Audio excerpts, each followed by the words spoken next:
Welcome to Club Hoops Podcast, the father-daughter podcast that's all about women's basketball. That's basketball in Spanish. I'm Natalie Franklin. I am Gregory Franklin. One day we'll get that right. What happened? It was a bit of a long pause between I'm Natalie Franklin. It was I'm Natalie Interesting. Franklin, And I think I and said I'm I'm Greg Gregory Franklin. Franklin. It's a Yeah. little bit of a lag. Little bit of a lag, but it's okay. We'll get that right. All Just a right. quick reminder, we are on YouTube.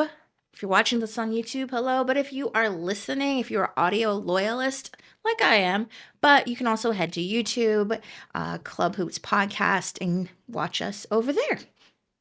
Listen, watch wherever you want to watch. Like, subscribe Absolutely. wherever you want to like and subscribe. Absolutely. We're bringing a platform of places for you to enjoy us. So just do what you want to do. Exactly. We just wrapped up Thanksgiving, which I don't know. It's weird how I feel about holidays now that I'm like a full-fledged adult. They're kind of in the way. Like you're kind of like moseying on through life and then you're like, "Oh crap, Thanksgiving's next week." Uh but also I want to preface this, but I don't have kids and I'm not married. So that's part of the reason why I'm not like what's a holiday if you don't have, children and all that? It's just kind of like a time off work to eat and drink, be merry, which is great. But sometimes a holiday just kind of sneaks up on you and you're like, what in the world? Because I feel like November was just so busy for me. And Yeah. Thanksgiving really got in the way of just trying to chill for a second. Also, too, I mean, your family's here in Sacramento, so you see us every day. You know Right. what I mean? That the whole family time thing, you see us every day. So it's not like you need a holiday to see family. So I can see where that would kind of like, it's just another day. Just another day for me. But hopefully you all had a good Thanksgiving, ate some good food, watched some good sports. There were some decent football games on. If you got to watch some college basketball, um, could watch that. We were in Las Vegas, so like let me just give some context. We were traveling for Thanksgiving. That's what made it so not the most. It was fun, but it's not relaxing. If you've ever been to Vegas, it's usually not a relaxing time. You are in party mode. It's a go go go. So we were in Vegas. Really good time. We didn't get a chance to go to any of the women's college games just because it conflicted with schedule. The first day we were traveling literally while the games were happening. The second evening was when dinner was happening. So unfortunately, we didn't get to Yeah. go. Barely got to really watch. All of our things we'll be talking about are things we watched after the game and highlights and you know box scores. But it looked like it was a lot of fun. Did you have fun for Well, Thanksgiving? I was going to just add to that. I did have fun for Thanksgiving. I think we always have fun. Just some context. We go to Vegas pretty much every Thanksgiving. Been doing that for the last 11 years, maybe, or 9. Maybe longer. It probably was longer because I decided here's what happened, folks. I started working full time after college and was just really amazed that work is every day, work is every week, 40 hours a week with only 2 days off. I could not believe it. So it was probably the year I started working at Lucasfilm and I was only like 23, maybe 24, 25. So that was a minute ago.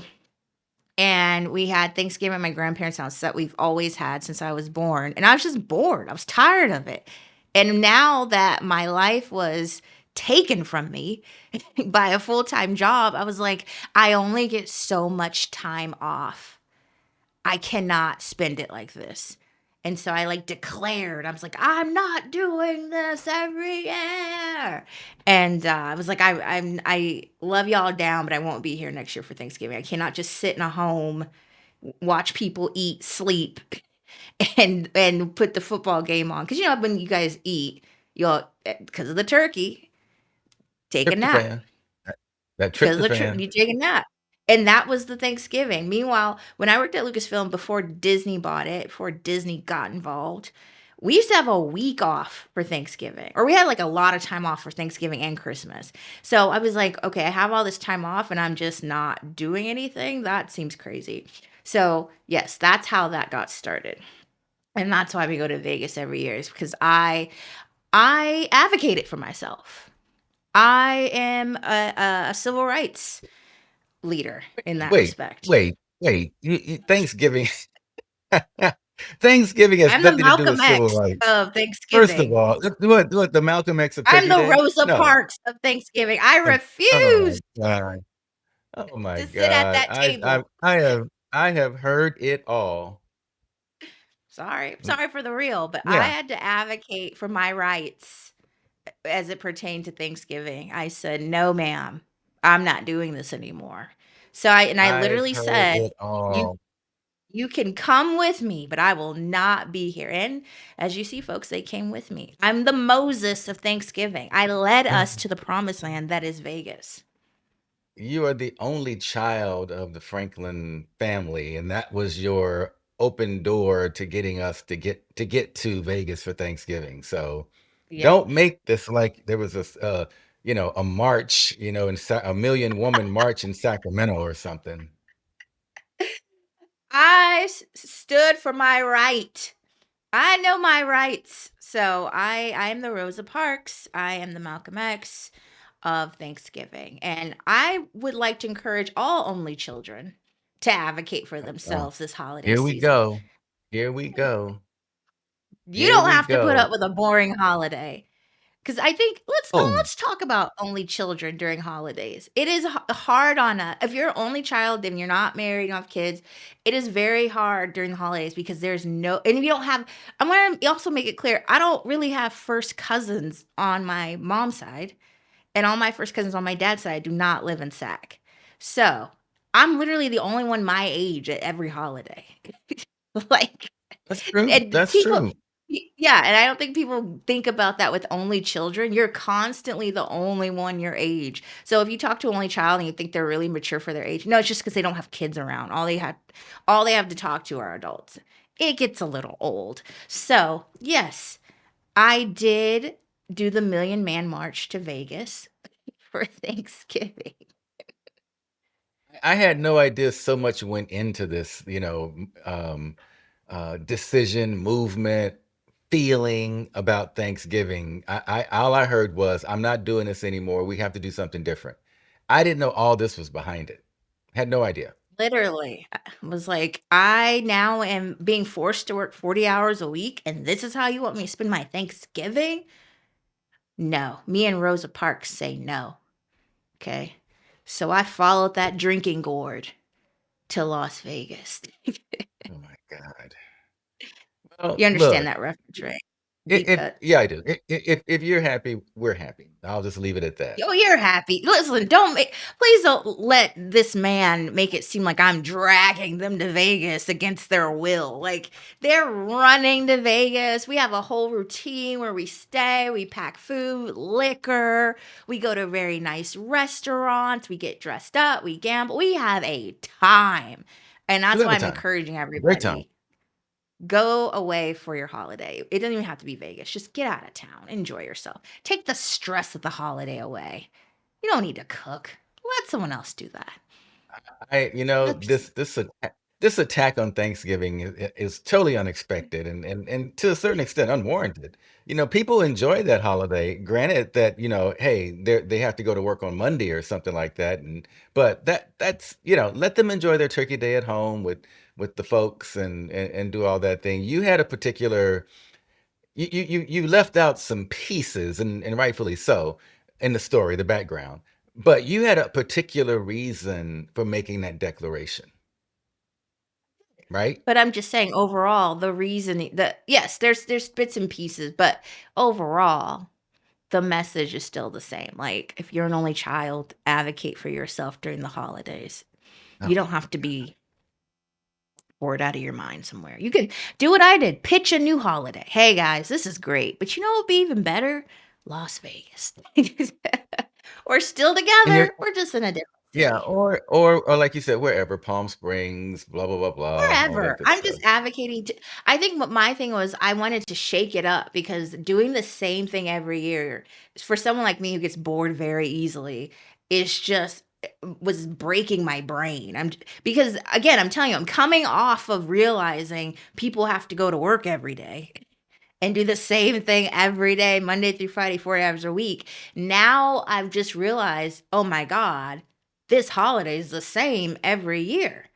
It's the Every same year. food. It's the same It's the same location. It's food. the same people. Yep.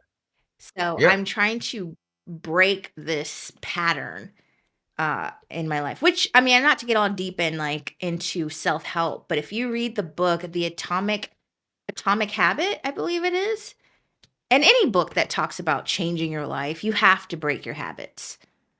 Like I'm talking I, even if you go a different way to work one day. Like you just your brain needs to not see the pattern so much and be like, "Oh, she or he is changing it up. We're changing things." This is why changing jobs is important and it is we important. can yeah. So that's My really what question, it mhm. my question is Christmas next on your list of changing? Listen, I would love for it to be.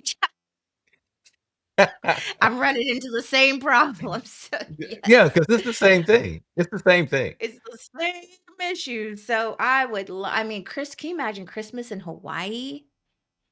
Christmas People do in that. Mexico? People do So that. jealous. And people are like, "Oh, I'm in Mexico for Christmas." Oh, what a joy that might be to be in People like do really that. nice weather on the beach, sipping a margarita. Ooh, ooh. Palm Springs even is nice in That's December. right. Palm Springs. And again, I don't think it has to be every year. Obviously, we just do it for Thanksgiving, but like one year, if you just decide, hey, let's go somewhere else, that would be. I mean, listen, I'm just all here for not doing things the same every year. That's all. Anywho, Who knew? you want to talk some basketball? I do. Let's get to it. You talk some The Thanksgiving basketball. rant. Well, the Thanksgiving rant, while informational and somewhat I like to important, call it uh, basketball is advocacy. why we're here. It's to Advocacy. advocate for. In the words of Hey, Dr. Umar, accusations, Doc. false accusations. Oh my God, Dr. not Umar, friend him. of the show. Friend of the show. Friend of the show.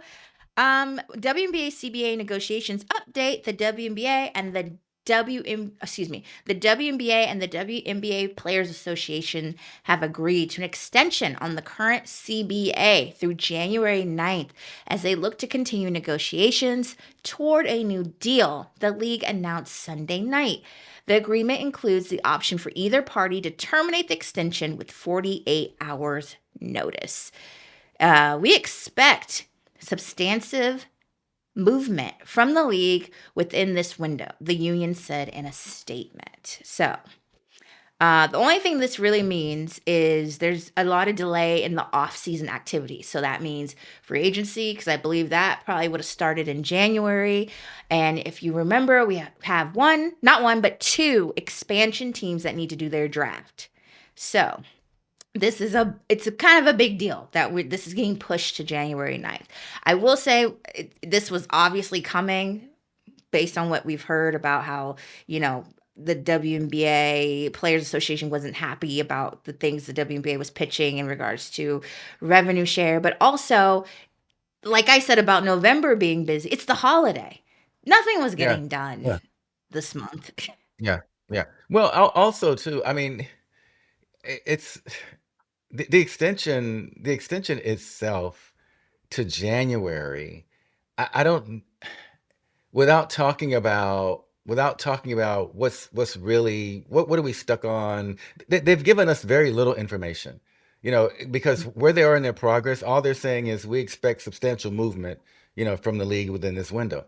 I, well, I don't even know what that means because where are you? How many more Right. extensions are there to have? When do you get to a place where, okay, we've extended, now we have to, there has to be some action of some sort, whether it's lockout, strike, whatever. But these extensions, I just, without any additional information, all that means to me is that, we're just dragging somebody, probably both sides. We're just dragging our feet, and when we get to the 11th hour, then we'll make a decision. Yeah. Anyway, that's just my thought. Oh, yeah, I mean, it's a right from the outside looking in, you can't help but to think that, right? Yep. With all the extensions, you're kinda like, "W well, the point of deadlines is to make a decision one way or another, Yep. so we keep Yep. Yep. extending, when does the decision get made?" I'm just glad I don't I'm not like I would ever be involved, but I'm just glad I'm not involved because it just seems like both sides want what they want, and there's very, very little wiggle room. Well, and the more they drag it, the league, I guess, the more the league drags it out, you've got players going to Project B pretty much once a week now, and highlighting the fact of how much money they're making. And I think there's some financial interest that's given to players that make that transition. So, Right. it's like you said, I think on one episode, if I'm making $2 million over there, do I really want to come back here and play in the WNBA? I mean, a season there when I've spent, my time playing in Project B, it just creates the more time that passes between settling this CBA agreement, the more times players will be thinking and their agents will be thinking, why do we even need to play in this league? I mean, if you're going to do Project B for 5 years, that's $10 million, and you're probably not going to make that in your WNBA career. Right, and I think that's something the WNBA and whoever's working with them need to kinda drone to upper executives, right? The Kathys, Adam Silver, like, "Hey, we need to do something because Project B will Mhm. eat us," and Mhm. then, the birth of other leagues will happen that will Right. compete with you directly, if money is all we're talking about. Um, so yeah, Well, that's as- that, at yeah. this, at this Oh, stage, good. it is all we're talking about right now is money. We're talking about Yeah, money and the ability to be included in the profit share.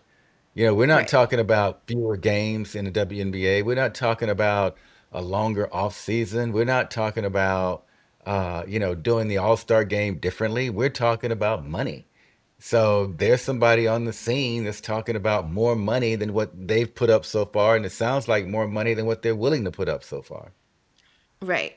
And I think, I mean, you make a great point. We're not hearing a lot about like healthcare or these other Okay. things we've heard of a concern. It's really at this point, it's the point of revenue sharing that they Yep, need to get right or come to some type of consensus.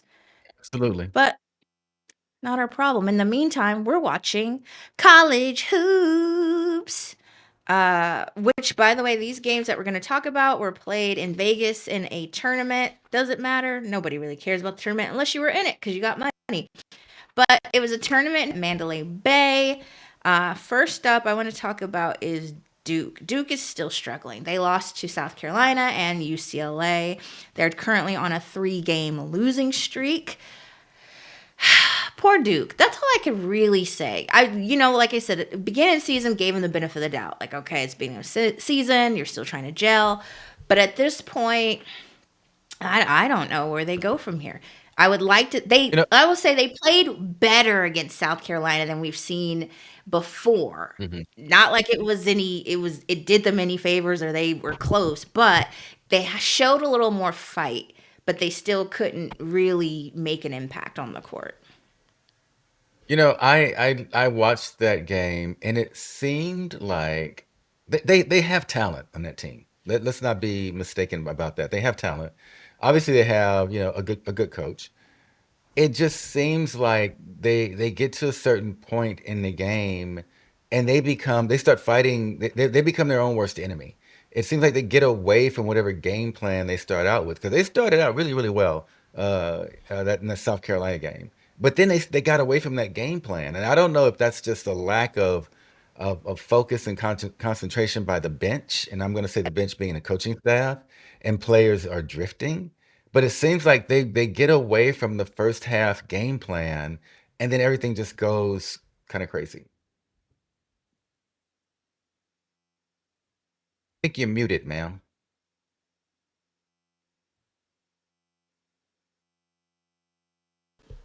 There you go. Sorry about that.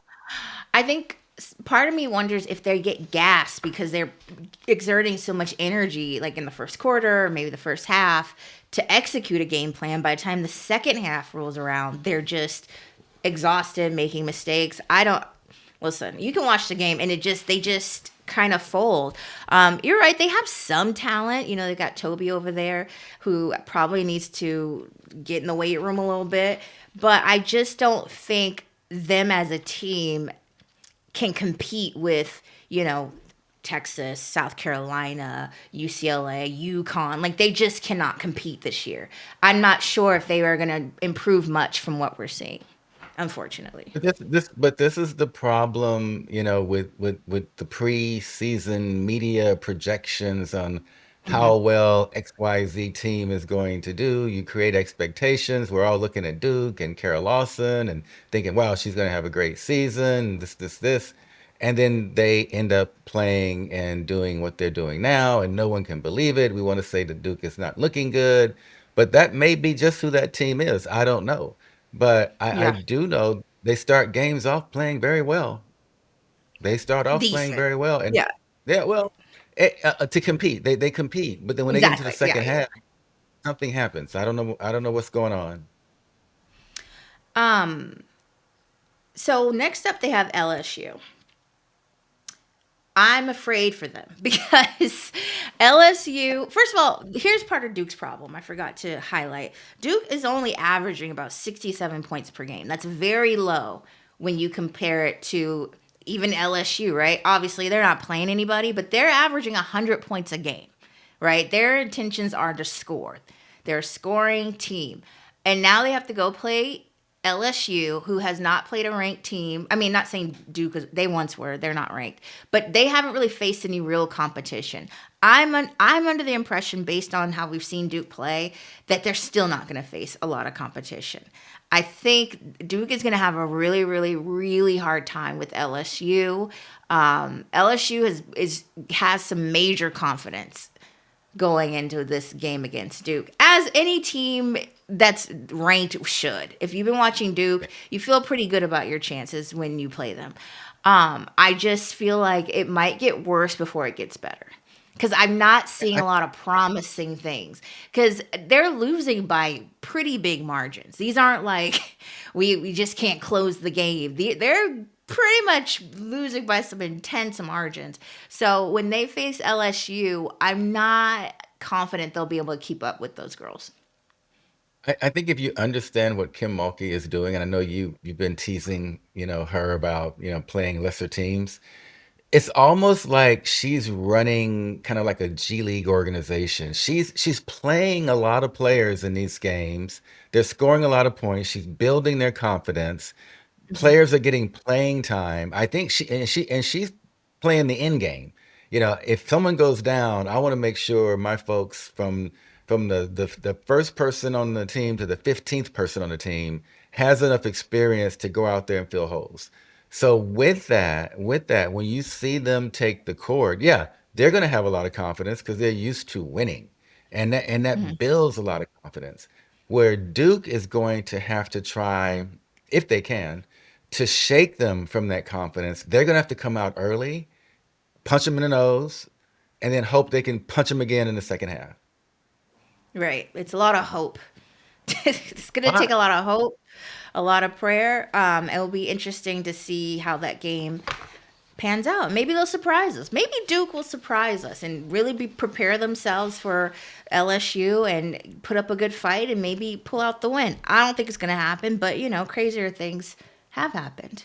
So we'll see. indeed, indeed, it's Again, just basketball. right. It's a game of runs. Game of runs. It's a Game game of of runs. runs. Always when Duke loses like this, there's still in the back of my head that Kara Lawson is the head coach of the U.S. national team. I mean, that makes me nervous. But that's about it. Not saying she shouldn't coach or she should coach at this point. It's whatever. But it has to make you a little bit nervous if you're Sue Bird. Like, girl, what's going on over there? Well, What's happening? well, with the U.S. team, she'll have a different group of assistants, on that bench with her to help her out, and Hmm. I think that will be the difference. And the That will be the talent, difference, obviously. and the You're, talent will you're be yeah. better. So Texas had a week. They took down. First of all, they took down UCLA, number three. They're number four, and their defense just swallowed UCLA whole. Like they had them in a chokehold that whole first half. It was a masterclass, really, in defending a team. Um, Lauren Betts once again showed that she's not the number two player in the country, and she's not the projected first pick in the draft. She finished the game with 8 points. So before we go on and tell the whole Texas story, let's just take a pause on Lauren Betts for a second. We've talked about her plenty of times, and people want to tell me, when I said I wasn't impressed with her performance in Oklahoma, oh, it's just one game. It's just one game. Okay. Well, what happened with Texas? It's just one game. Just one Just game. one game. Okay. Well, yesterday against Tennessee, she only had 7 points, and she was in so much foul trouble that she barely played the first half. Finally, the just one gamers have been silenced. It's not just one game. And like me and my dad have talked about, the problem is she's ranked too high. That Yeah. is the problem. That is, Yeah. Not I her would fault. never Not her say fault. she's Not her trash. fault. I would never call Lauren Betts garbage. I'm not on that type of timing. My point I've always made is this is not the number two basketball player in the country. This is not a number one overall first pick, a franchise player in the WNBA. She actually needs to go somewhere that will develop her. She actually might drop. Absolutely. I think she's Absolutely. top five in the draft, but other people think she might drop to 9 or 10. Dad, you feel like you can't teach height. You also said she was the number one pick last week. Would you like to amend some of those thoughts and opinions? Well, put me on the spot. Yeah. Well, it's not an amendment. Let's call it a realization. I think An that awakening, will you? well, it's the realization. I think the realization is one. You're right. She's not. She should not be the number one pick. And the height situation, you can't teach height. There's not a lot of height running around. But the problem with Lauren in this situation is you might not be able to use that height in a productive way until her third or fourth year Yeah. because of the deficit of her skill set. One, around the basket, she has a bit of a problem with her footwork. She tends to travel quite a bit. Two, um, getting the ball to her in the post is only like maybe 25% of the situation. Once she gets the ball, then she kind of struggles a little bit with what she's going to do with it. So I think there's some developmental things that have to occur to make her fully productive at that particular position, and then upgrade her skill set to a place where she does become dominant and she becomes a force to be reckoned with. Right now, given the way she's been playing and the way the team has been trying to, I want to say make her play, none of that has really worked out in her favor. And the more Right. games she has, more games she has where uh, you're scoring 7 points, you may be blocking 5 shots, you're not showing those superstar numbers. The more games you have like that, the farther you are going to drop in the draft. Yeah. So I would, if I had to say, if all things ended today, I would say she would at least go number 5 or 6, And 5 or 6. I think too on defense she struggles with athletic post players or struggles with at least a post player that doesn't stay strictly on the block. They stretch the floor a little bit. Yep. Yep. Cuz she's gassed out there if she has to leave the block, right? Yeah. So Yeah. and again, that's fine. The problem is she's just ranked too high. And so now because you are ranked number 2 in the country, you're under this magnifying glass. Where now Yeah. I'm like, yeah, you're only scoring 7 points. How are you number 2, right? I I I think she's still a quality player. I think UCLA is still a quality team. They've got Yeah. some just amazing guards over there. But number 2, you are not. Number 1 pick, you are not, and that's fine. At one point, Texas led by 23 points in this game. They are ranked 16 in turnovers forced and number 17 in steals. And turnovers were the story of this game.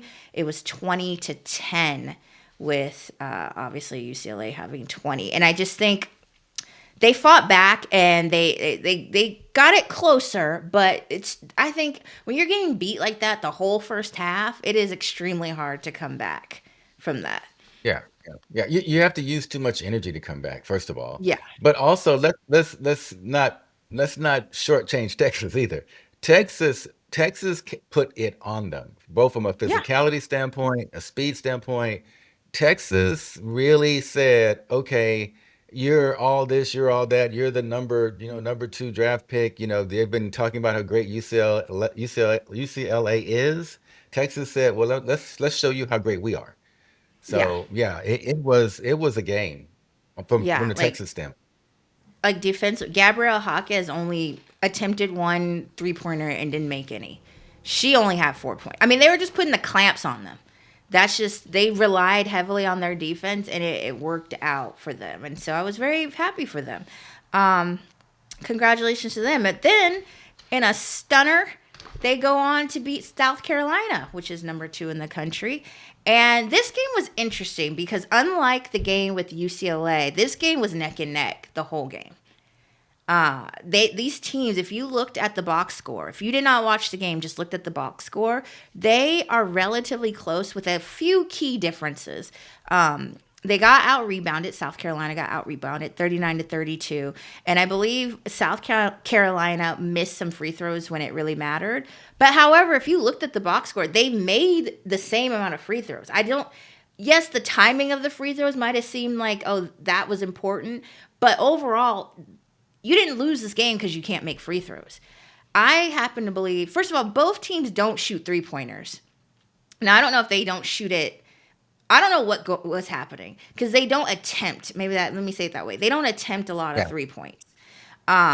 Texas attempts on average 86 80. Their attempt, they have 86 attempted threes this year, and South Carolina has 106. Now you compare that to UConn, who's averaging 145, UCLA 179, and Tennessee, who takes the most in women's college at 208. They are very, very low.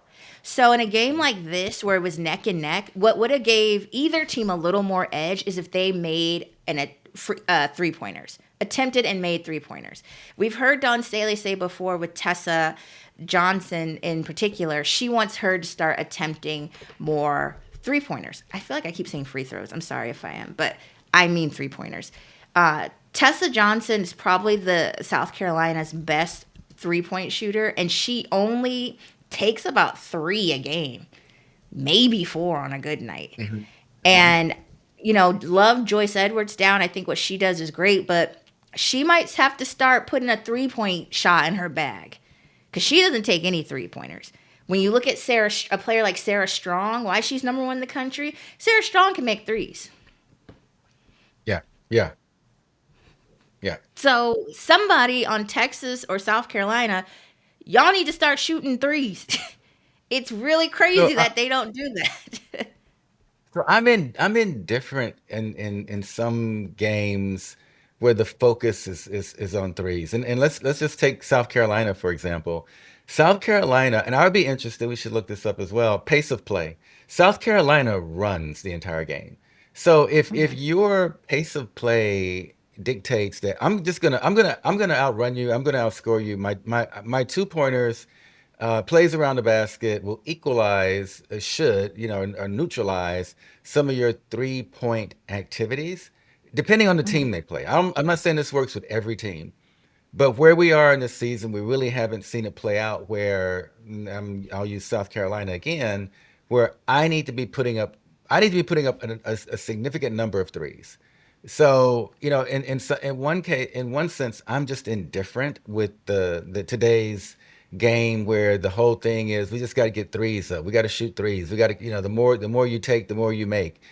I'm indifferent about that. So I don't really get spun up on the fact that you're not shooting, a lot of threes, or you're not shooting equal to or greater than, the top 5 teams and all of that. This is the beauty of Don Staley's coaching, I think. She looks at each and every game individually. She comes back and she says, "Hey, you know what? Against this team, we're going to outrun them. We're going to out rebound them, and we're going to take high percentage shots, which are not 3-point shots, and that's how we're going to play." So yeah, so I'm sort of indifferent in that regard. Well, just a reminder, Don Staley wants Tessa to take more threes. But also, my Yeah, point with that is if you start taking more threes, it gives you an edge. I'm not saying that should be the game plan, right? Go out there and jack up threes. But if you can make threes against a team where you're neck and neck in box score, meaning Oh, there's no real absolutely. difference. It's almost to the point where you're trading baskets.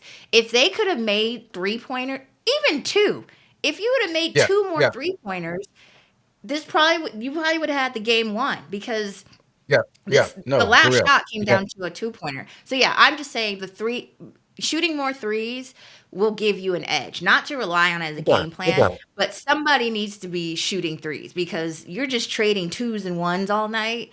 You're never going to pull away. It's much like when we watched that UConn game against Michigan.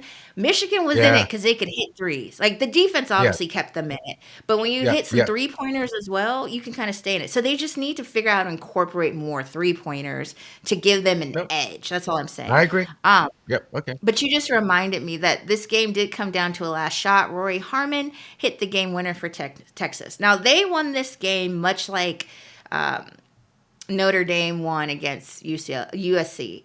They let See. Rory dribble the full length of the court. She comes to the right side, picks a spot, pulls up, and wins.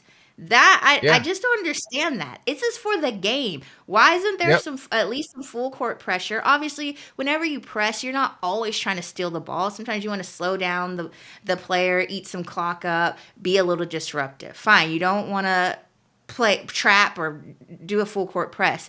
They should have some more pressure. I don't think the defense was bad on Rory. Don't get me wrong, but I just feel for the last shot of game, they could have turned it up a little bit.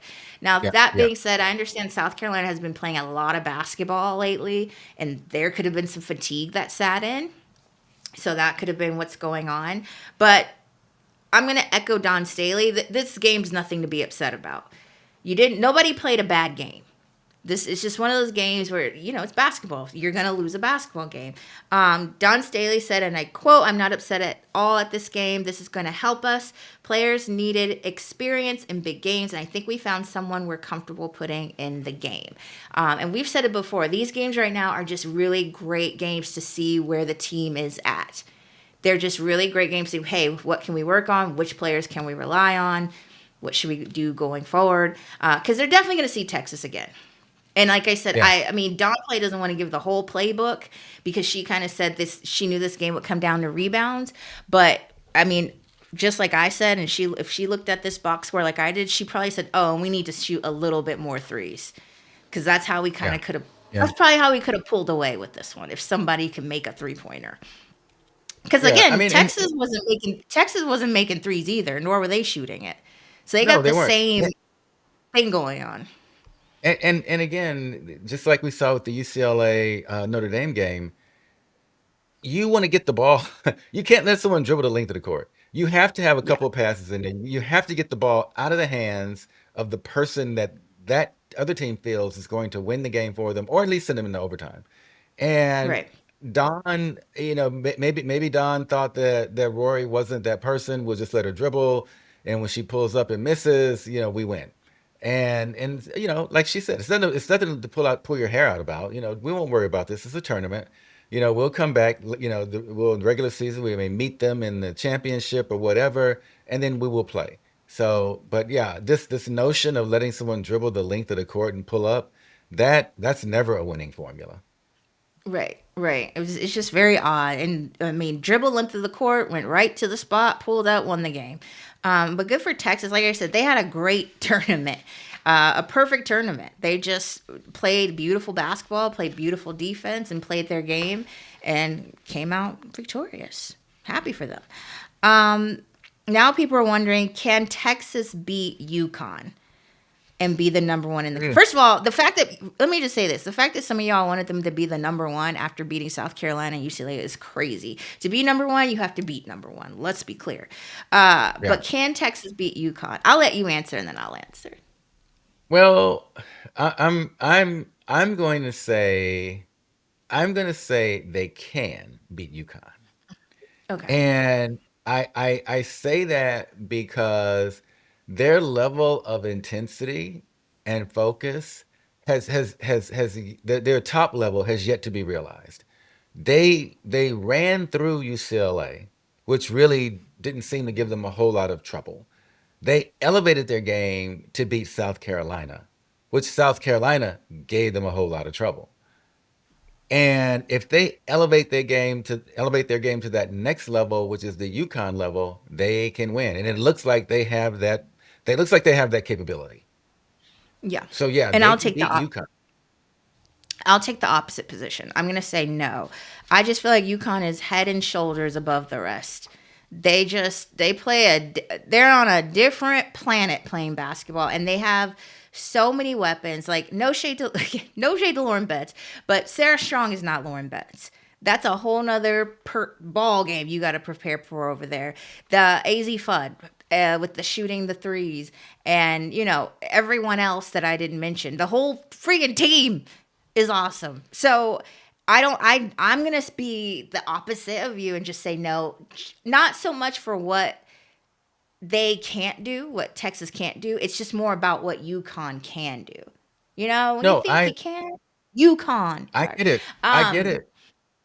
and I think and again, you're right. The defense, they might turn it up and run people off the 3-point line. Since they don't shoot a lot of threes, they really have to prevent their opposing team from shooting threes. But that's kind of where I say having 3-point shooters kind of gives you an edge. I feel like even if it is a close game or they're very close in talent level or whatever, UConn's players can hit threes. Players, plural. They can hit threes. Now, UCLA has that too, but like you pointed out, Texas defense was so good.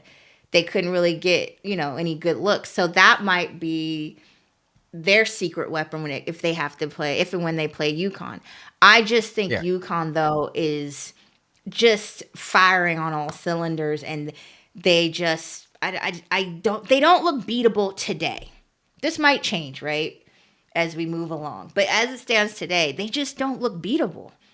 They Well, look like a repeat team. again, Texas has, from what I can see so far, they have the ability to turn up to the level of competition. So you're Good right. point. UConn may not look unbeatable today, but they haven't played Texas, and te- Right. and Texas tends to play with a little bit of a chip on their shoulder. Okay, Hmm. so Lauren Betts, you're the number two player in the country. We're going to show you, that you're not. Okay, South Carolina, you guys get all these accolades for the championships you've won. We're going to show you we're just as good. So it's going to be a great game. It's something Right. it's must see TV for sure. Yes, But I yeah, agree. so it'll be a good game. Yeah, and even though I think UConn would beat them or win, I'm not passionate about it. Like I'm not gonna sit here and be like, that's not true. I mean, because I feel what everything you're saying is true too. So it really could go either way at this point. But shout out to Texas. You did that. Player spotlights. Audie Crooks once again. I'm an Audie stan. I'm a Crooks stan. I love What her does that down. mean? What I'm a does that mean? stan, Crook like I'm a thing. fanatic, a super fan, stan. Oh, It's okay, super fan, okay, and I actually think that's what that means, super fan, stan. okay. You remember the Eminem song, Stan? When I the have not. crazy guy was writing Dear Oh, Slim. Stan. That's Stan. Yeah, Yeah. that's where that's from. Dear Interesting. Slim, you still haven't called or write me. Da da da da. Stan. Jesus, Dad. Didn't know. Anyway, back to Audi. She scored against Indiana 47 points. She was 19 from 25 for field goals and 9 for 11 from free throws. I mean, she is just a dominant player. And shout out to her teammates for getting her the ball and feeding her. When she gets the ball, she makes a move. There's rarely any hesitation in what she's going to do. Something is happening. She gets it and goes. She's very hard to defend on that note. Yes, she has great size and all that, but when someone has that type of size and they're so mobile, so athletic, it is a challenge to guard her. And I would love to see who can stop Miss Crooks. I'm not seeing many players that would be able to defend her successfully and Yep, yep. consistently. I've always been a fan of the big man game, right? She takes it to a whole different level though. She's just not around the basket, down low on the block. She's actually one of my favorite players to watch. I mean, I know there's the flash of Malaysia Fuwai and Flage and Hannah Hidalgo and I know these are very flashy players, even Kiki Rice, very flashy players. But Audie Crooks is about the business of the business when it comes to Mhm. her position in basketball. She gets down there and she makes it work. I think I saw what she was averaging like right now as of today, 25 points a game. And that's incredible. That's incredible. That's She's incredible. And ranked. she does it and she does it and makes it look like she makes it look very natural. So Yeah. I really love watching her. Love watching her. She's ranked fifth in scoring. Yeah, she's a problem. If you have to guard her, good freaking luck. It's gonna be a long night Yeah. for you. Also, I wanted to do a spotlight on Gabrielle Jaquez versus Tennessee. She was in her bag. 29 points, 3 rebounds, 3 assists. She was 5 for 6 from the 3 point, and she was 10 for 14 for field goals.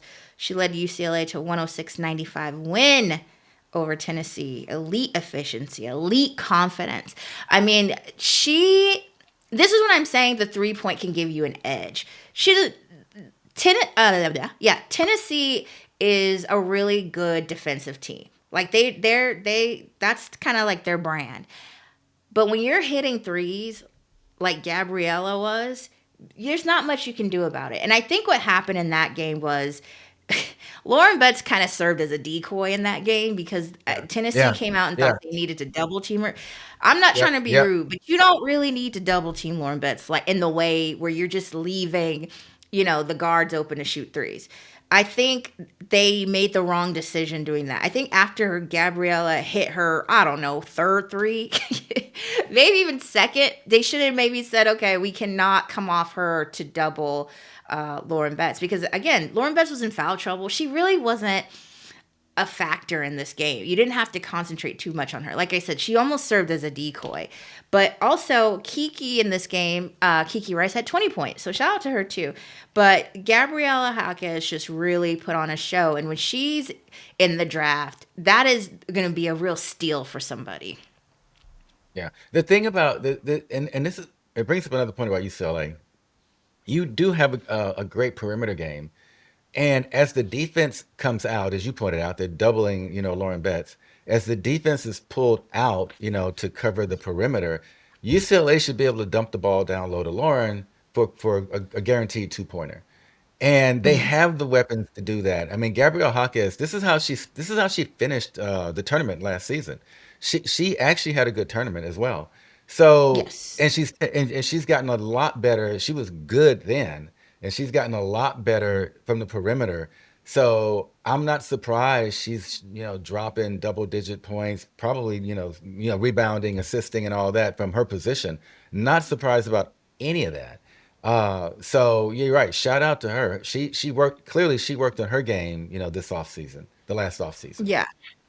She was great. Also, there was some drama after the UCLA Tennessee game. Janiah Barker. It looked like she refused to shake her former UCLA coach Cori close. If you look at it, she kind of shakes her hand, but I think Cori was going for a hug, and that's when Janiah was like, "Ah, girl, we aren't even cool like that. Excuse me." Saw that. Yeah. Um, Yeah.